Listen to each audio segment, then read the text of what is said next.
Hello friends, आज आपण bitcoin halving म्हणजेच बिटकॉइन दुभाजन याबद्दल माहिती घेणार आहोत। तर बिटकॉइन हाल्विंग म्हणजेच बिटकॉइनच्या मायनिंगसाठी मिळणाऱ्या बक्षिसाच्या रकमेमध्ये वेळोवेळी होणारी कपात आहे। बिटकॉइनच्या निर्मितीमध्ये मायनिंग नावाची प्रक्रिया महत्त्वाची भूमिका बजावते। या मायनिंगच्या माध्यमातून नवीन बिटकॉइन्स अस्तित्वात येतात आणि मायनिंग करणाऱ्यांना त्या बदल्यात बक्षीस मिळते। हे बक्षीस सुरुवातीला 50 बिटकॉइन होते, पण दर 2,10,000 ब्लॉक्स तयार झाल्यानंतर हे बक्षीस निम्मे होते।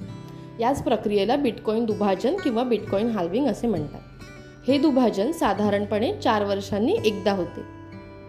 बिटकॉइन्सचा जन्म 2009 मध्ये झाला होता आणि त्यावेळी खाण कामगारांना ब्लॉकचेनमध्ये ब्लॉकच्या प्रत्येक यशस्वी जोडणीसाठी 50 बिटकॉइन्स बक्षीस म्हणून देऊ केले होते। त्यानंतर 2012 मध्ये अशा प्रकारची हाल्विंगची पहिली घटना घडली, ज्यामुळे बक्षीस 25 बिटकॉइनवर आणले गेले। त्यानंतरच्या वर्ष 2016 आणि 2020 मध्ये आणखी हाल्विंग्सच्या घटना घडल्या, ज्यामुळे ब्लॉक रिवॉर्ड्स अनुक्रमे 12.5 आणि नंतर 6.25 बिटकॉइन्स खाली आले। आताच मागच्या आठवड्यामध्ये म्हणजेच 19 एप्रिल 2024 ला बिटकॉइन हाल्विंग झाली होती, ज्यामुळे रिवॉर्ड रेशो 3.125 बिटकॉइन्स वर येऊन थांबलेला आहे। तसेच लास्ट जी फायनल हाल्विंग आहे ती एक्सपेक्टेड आहे 2140 साली होण्याची। तर ही बिटकॉइन हाल्विंग का केली जाते ते आता आपण समजून घेऊया। तर फर्स्ट पॉइंट आहे नियंत्रित चलन पुरवठा। बिटकॉइनची एकूण संख्या 21 दशलक्षांवर मर्यादित आहे। हाल्विंग हे सोन्यासारख्या मौल्यवान धातूच्या पुरवठ्यासारखेच काम करते। सोन्याचा पुरवठा जसा जमिनीमध्ये मर्यादित असल्याने त्याची किंमत वाढत राहते, त्याचप्रमाणे बिटकॉइनचा पुरवठा मर्यादित राहिल्याने त्याच्या किमतीवर सकारात्मक परिणाम होऊ शकतो। सेकंड पॉइंट आहे मायनर्सना प्रोत्साहन। मायनिंग करून नवीन बिटकॉइन्स निर्माण केले जातात आणि त्या बदल्यात मायनर्सना बिटकॉइन्स मिळतात।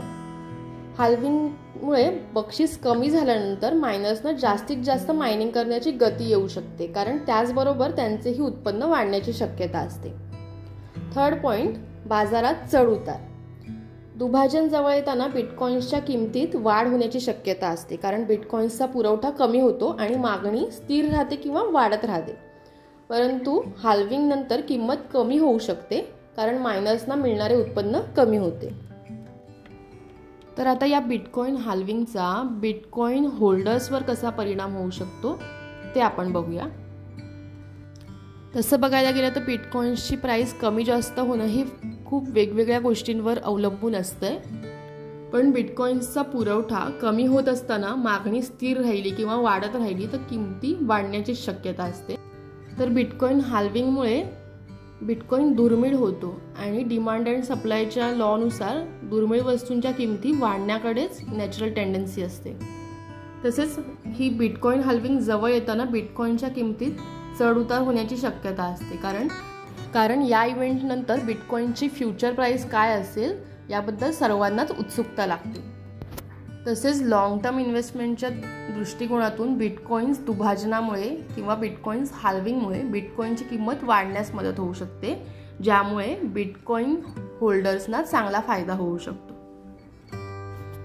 आता या बिटकॉइन हाल्विंगचे काही संभाव्य तोटे देखील आहेत, तर ते आता आपण पाहून घेऊया। तर फर्स्ट पॉइंट आहे मायनिंगचा वाढता खर्च। बिटकॉइन्सच्या निर्मितीमध्ये मायनिंगची प्रक्रिया खूप महत्त्वाची आहे। तर हाल्विंगमुळे मिळणारे जे बक्षीस आहे ते कमी झाल्यामुळे मायनर्सना जास्तीत जास्त मायनिंग करावे लागते। त्यामुळे मायनिंगची स्पर्धा वाढून मायनिंगसाठी लागणारी वीज आणि हार्डवेअर याची किंमत वाढण्याची शक्यता असते।